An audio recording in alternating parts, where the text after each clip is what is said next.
In the vast expanse of the galaxy, the Galactic Council stood as the supreme governing body for all sentient species. Comprised of representatives from hundreds of different worlds, it was the forum for interstellar diplomacy, laws, and resolutions. The Council's decision-making process was renowned for its meticulous deliberations, with each species given equal voice, no matter their size or power. But beneath this orderly facade, a sense of tension always lingered.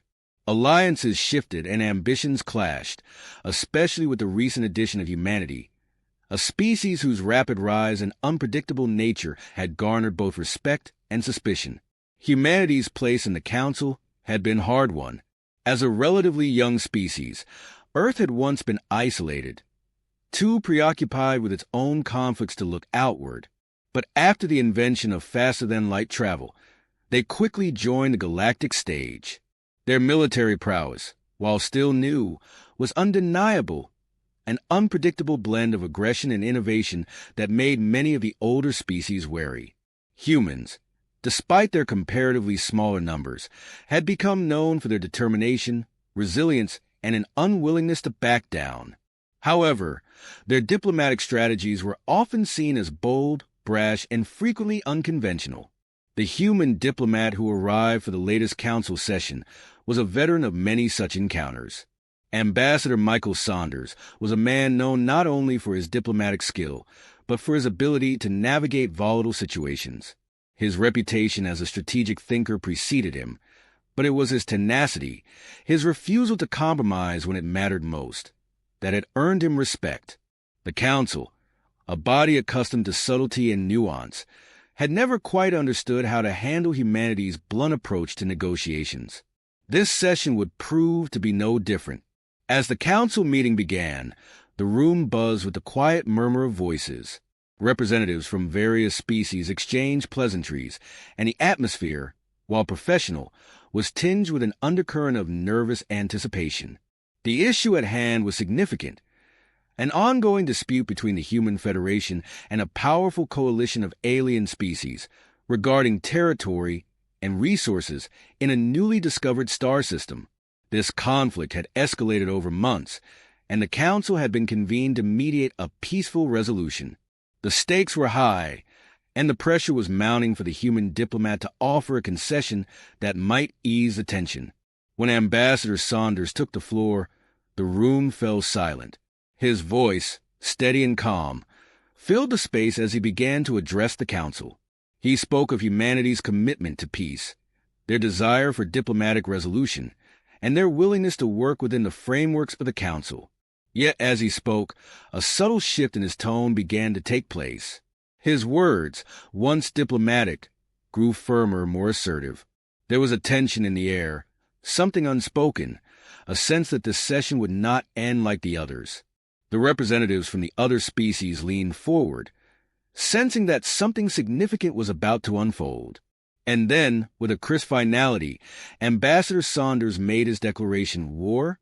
We're prepared." The words rang out, echoing in the council chamber. The room, which had been calm just moments before, seemed to freeze.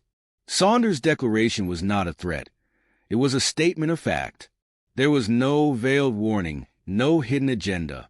His tone left no room for misinterpretation. Humanity was prepared for war. If it came to that, there would be no retreat, no backing down. A stunned silence fell across the council. The gravity of the statement rippled through the room. Representatives from various alien species exchanged uncertain glances. Some appeared momentarily speechless, unsure how to respond to the boldness of the human diplomat. Others were visibly disturbed. The idea that humanity, a species only recently integrated into the galactic community, would so openly challenge the Council's authority was unfathomable. In an instant, the fragile balance of diplomacy had been shattered, and a new, dangerous precedent had been set. The reaction among the Council members was one of confusion, fear, and intrigue. Some alien representatives looked to their peers, whispering among themselves, uncertain how to interpret the declaration. The Askari, a reptilian species known for their cold logic, remained stoic but visibly uncomfortable. The Teatran, a militaristic species from a neighboring star system, exchanged approving glances, perhaps seeing the declaration as a challenge worthy of their own kind. Meanwhile, the Azuri, an ancient species that prided themselves on their diplomatic finesse, exchanged nervous looks. They had never encountered a species quite like humanity, and this new development only added to their growing unease. For the human diplomat, this was not a rash or emotional outburst. It had been a calculated move. Saunders had come prepared for the Council's likely resistance to the Federation's demands. The human response had always been to push back, when necessary, to meet hostility with strength. He knew the Council would see humanity's recent victories as a sign of strength, but it was not just military might that made humanity formidable. It was their sheer determination to survive, no matter the odds. As the other species grappled with the impact of the Declaration, they could not help but reflect on humanity's rapid rise. The Federation, in a relatively short span of time, had managed to defeat species far older and seemingly more powerful.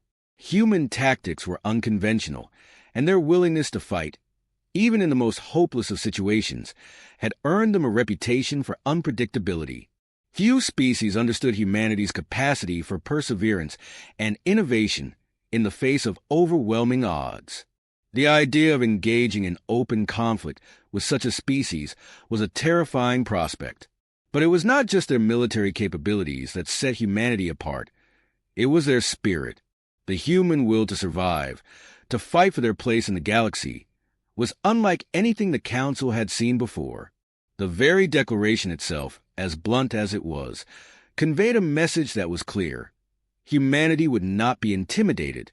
They would not yield. As the chamber remained silent, awaiting a response, one thing became undeniably clear. The Galactic Council had underestimated humanity. And now, they were faced with a species that would not back down. The reaction from the Galactic Council was swift and intense. The unexpected boldness of the human diplomat's declaration sent shockwaves throughout the room. The alien representatives, some seasoned in the art of diplomacy and others in military command, found themselves at a crossroads. Humanity's declaration of preparedness for war was not a mere bluster. It was a statement of undeniable intent. But how serious were the humans? Was it a calculated risk, or had they truly reached a point where they were ready to go to war? These were questions that the Council could not afford to ignore. The initial response from many species was one of disbelief. The Athelians, a peaceful race of advanced engineers, looked to each other with furrowed brows. They were used to resolving conflicts through negotiation, and the thought of a species as young and seemingly primitive as humans openly challenging the Council was nearly unfathomable. The Krees, a highly intelligent but aggressive species from the outer reaches of the galaxy, were less surprised. They had long viewed humans as a threat due to their unpredictability and reckless bravery in battle. Still, even they struggled to comprehend the audacity of the human declaration. Other species, particularly the more militaristic ones, took a different view. The Varkari, a warrior race with a history of expansion, exchanged glances filled with curiosity. They saw the human resolve as a challenge, perhaps even an invitation.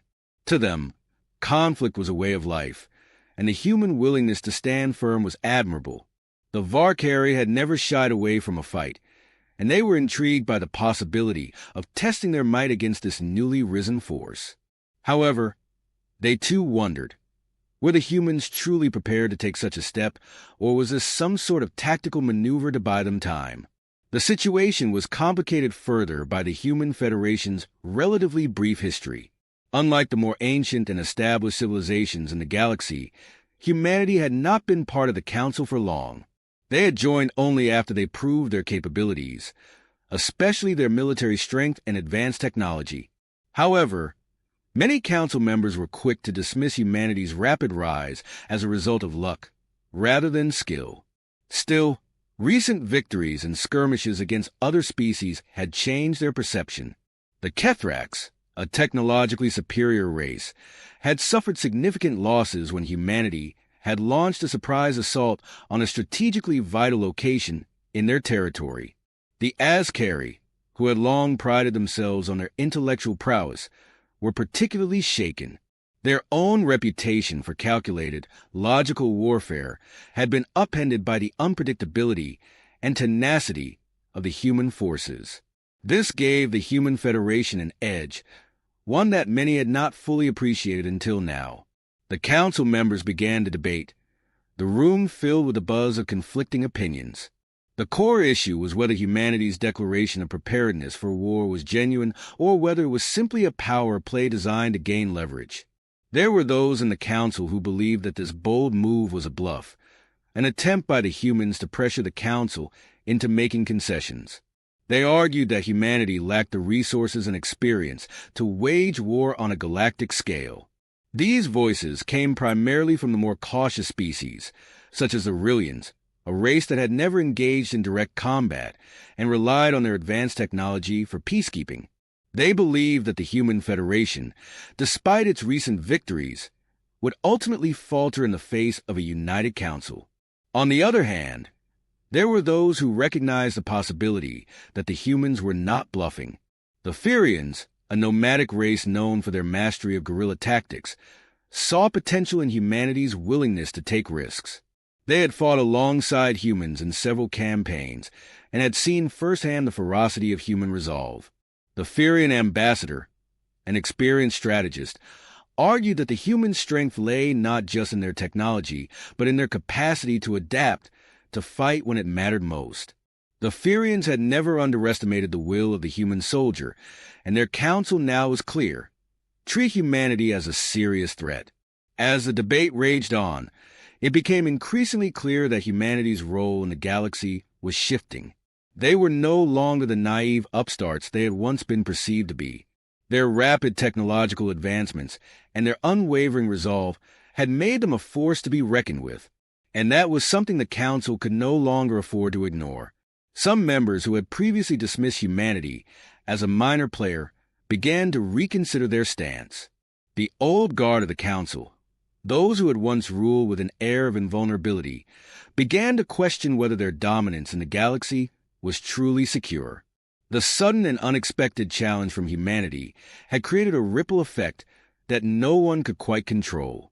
The HFY, a militaristic species whose reputation for aggressiveness and expansion had made them a feared presence throughout the galaxy, found themselves in a particularly difficult position. They had long viewed themselves as the pinnacle of military strength, and the idea that a species as young as humanity could threaten their status was not something they could easily dismiss. For the HFY, the decision was not simply about war. It was about maintaining their place in the galaxy. To them, humanity's rise represented a challenge to the very foundation of the galactic order, and they would not take it lightly.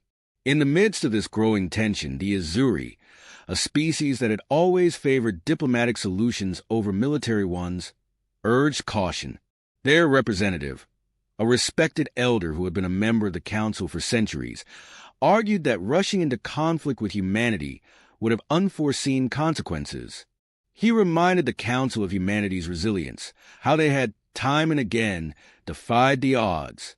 A full-scale war with humanity, he warned, could destabilize the galaxy and undermine the fragile peace that had been built over millennia. However, his caution fell on deaf ears. The Council had grown divided, and the reality of the situation was beginning to sink in. War with humanity was no longer a question of if, but when. As the debate continued, it became clear that the Council had no consensus on how to proceed. Some members favored immediate military action, seeking to strike before humanity could fully mobilize. Others advocated for a more cautious approach, attempting to negotiate with the Human Federation and defuse the situation through diplomacy. But despite the differing opinions, one thing was certain. Humanity's declaration had changed the dynamics of the Council forever. There was no going back to the old status quo. Ultimately, the Council members voted on how to respond to humanity's challenge. The vote was tight, but in the end, the majority decided to prepare for the worst. They would not rush into war, but they would fortify their positions and prepare for a potential conflict with the Human Federation. The Council understood that they were no longer the unchallenged rulers of the galaxy. Humanity had forced them to confront an uncomfortable truth, that their dominance was not guaranteed. Humanity's response to the Galactic Council's deliberations was swift and unyielding. As soon as Ambassador Saunders returned to the Federation, the full scope of the Declaration was set into motion. The Federation was no stranger to rapid military mobilization. In fact, it had been part of humanity's strategy from the very beginning of their rise on the galactic stage. The resources of Earth and its colonies were quickly called upon, and within days, military leaders began coordinating efforts to ensure humanity was indeed ready for whatever the Council might decide. At the heart of the Federation's response was a deep-rooted belief in human resilience. The Federation's government immediately convened with its highest military command to assess the situation. Unlike other species in the galaxy, humanity's approach to war was not just about technology or numbers. It was about adaptability. Human forces were known for being unorthodox, capable of turning the tide of battle with sudden shifts in strategy and innovative tactics. The core of humanity's military doctrine was to win not just by force, but by overwhelming the enemy with unpredictability and sheer willpower. This flexibility and determination were central to their identity. The human military was a reflection of their society, determined, pragmatic, and relentless. The Federation's military strategy was not to meet the Galactic Council head-on with traditional warfare, but to be ready to fight in every domain possible: space, land, and even in the psychological realm. Humanity's primary advantage lay in its ability to adapt to new environments and circumstances faster than any species the Council had encountered. Military planners knew that in order to survive a galactic-scale conflict, humanity had to rely on its ability to think beyond conventional warfare. The strategy was clear: flexibility would be their greatest asset. The Federation did not need to match the technological might of every species in the galaxy. Instead, it would focus on leveraging its tactical ingenuity, particularly in asymmetric warfare. The human military was immediately placed on a heightened state of readiness. A full-scale reorganization of the fleet was ordered, with warships being retrofitted for any eventuality. New alliances were forged with species that had previously looked down on humanity as a lesser power. Earth's vast industrial network kicked into high gear, producing weapons, ships, and technology that would support the Federation's war efforts. The Federation Space Fleet, which had once been a symbol of humanity's growing power, was now prepared to face threats from the most advanced and militarily sophisticated species the galaxy had ever seen. The human response was also bolstered by their technological edge. While other species had spent millennia refining their weapons, humanity had innovated quickly, taking advantage of technologies that the older civilizations had either overlooked or deemed unnecessary. Human ingenuity had produced some of the most powerful and versatile weapons in the galaxy: hyper-advanced energy weapons, stealth technology, and AI-driven combat strategies. The Federation had been cautious in revealing their true military capabilities, but now, with the specter of war hanging over them, they were prepared to unleash their full potential. The key to human military superiority lay not just in their technology, but in their resolve. History was filled with examples of humanity standing firm against overwhelming odds. The Federation had faced crises before, from planetary invasions to resource shortages, and each time, humanity had pulled through, often by sheer determination. This was something that no alien species could quite understand. Humans did not fight for glory or conquest. They fought to survive. The human spirit was a force unlike any other in the galaxy, and it was this indomitable resolve that would drive them forward in the coming conflict. The Federation's leaders knew that this would not be an easy war, but they had no intention of surrendering. There was also the matter of human unity.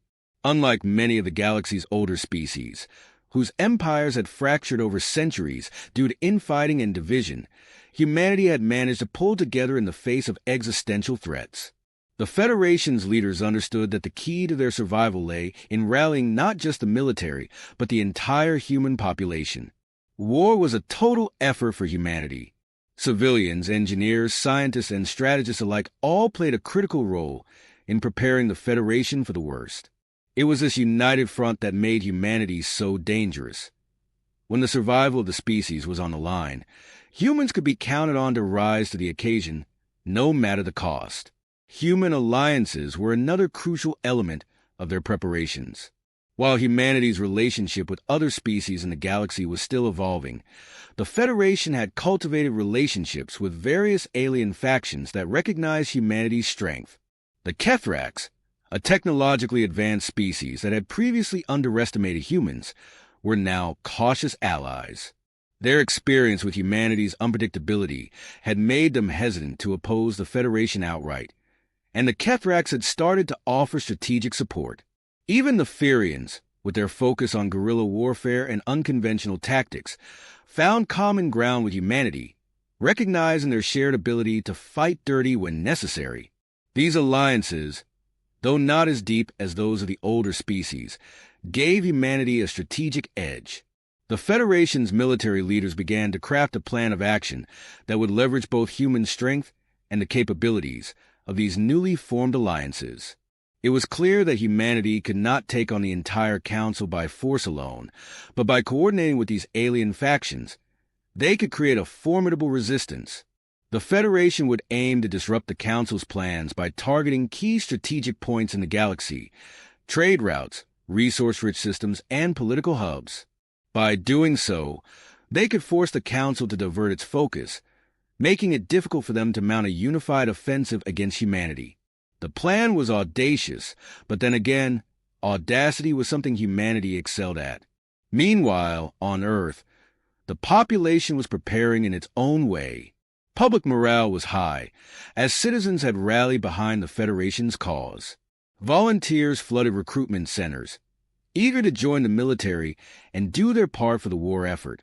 On Earth, the war was more than just a distant political maneuver. It was a call to arms that united people across nations and borders. The Federation's leaders knew that this unity would be essential to overcoming the coming challenges. As the military made final preparations, civilians worked tirelessly in factories and research labs, contributing to the war effort in every way possible. Every sector of human society was mobilized, from the youngest to the oldest, in a concerted effort to ensure humanity's survival.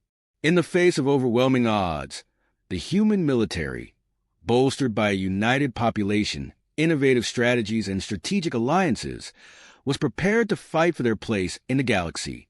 The Galactic Council had underestimated humanity's resolve, and now, the Federation stood ready to prove that they were more than capable of standing their ground. The fight for humanity's future had only just begun, but one thing was certain. No matter what came next, humanity would not go quietly into the dark of space.